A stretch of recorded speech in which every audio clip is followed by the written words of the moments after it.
Well, hello everyone. Welcome back to my layout, Conair Near here. Today we're at my HO layout, and we're going to be doing a little overview of this new Econami 1000 decoder. I have fitted out this decoder with a speaker and a homemade baffle.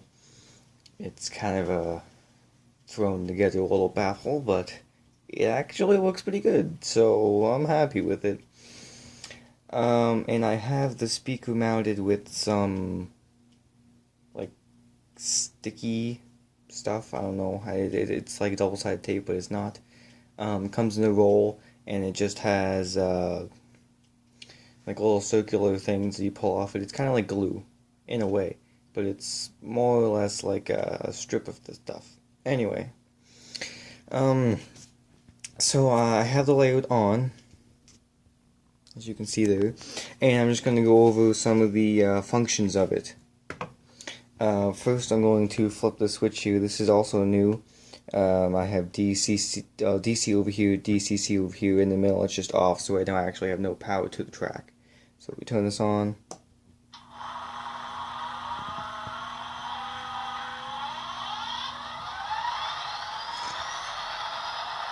And there you have the startup. Before this was a lot quieter, and even one of the guys at my mom club even said that he couldn't even hear it. He has bad hearing, but still, he couldn't even hear the engine running. I was like, well, I can, so it's all good. Anyway, it's louder now. Start with the front headlights. There we go. Doesn't have ditch lights. This was one of the first runs the Walters Proto made, so it doesn't actually have ditch lights. I think the second one that they have now does. That one over there, that's my UP version, and it's the same. It doesn't have ditch lights, but I think some of them didn't have them anyway. You can see maybe in there, there's a figure in there on both sides. Yeah, maybe it's not gonna focus, but anyway, yeah. There is figures in there. Let's start off with the bell.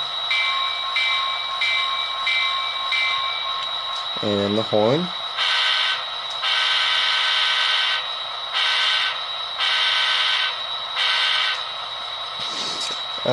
Increase the short horn. So before I was just pressing the actual horn button here. But see, this would be the long horn. And that would just be the horn in general. Then 3 is the short horn.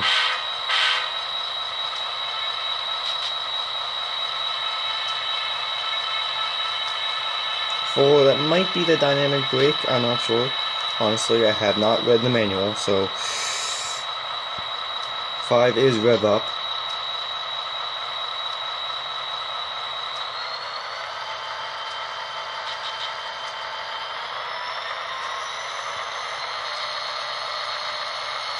And 6 is rev down.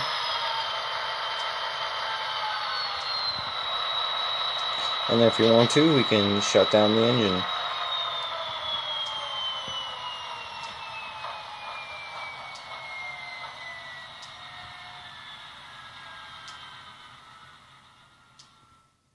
And this is a nice feature because, as you can see, the power is still on, and my engine's down. So if I wanted to just set the engine and siding and turn it off and then run another one, the only problem with that is as soon as power comes back to the track, or if you flip this, it turns back on again.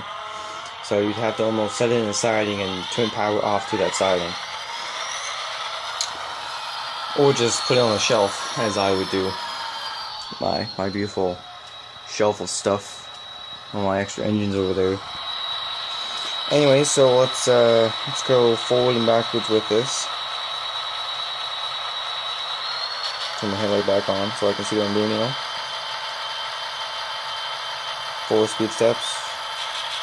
I'll go out to 7 now. Oh geez, we're speeding. And now we're up to 10. If we slow it down and flip her in the backwards direction.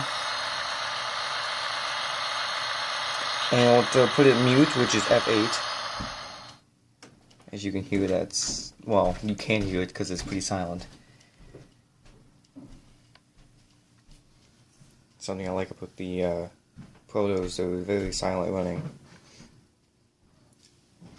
Is anyone here? Huh? Is anyone here? No. Oh. Come back to you now. I'm making a video. Oh, that's very close though. Yeah. Can't remember what I was gonna say though.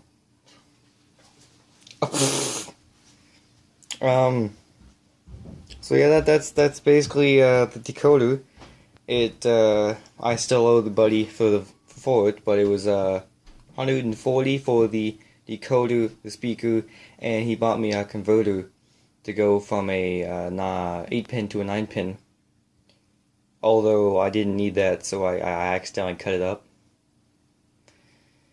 And that kind of wasted it, but I guess if I need extra wires for something, then I have extra wires, and I can always solder the actual ends of them together or whatever.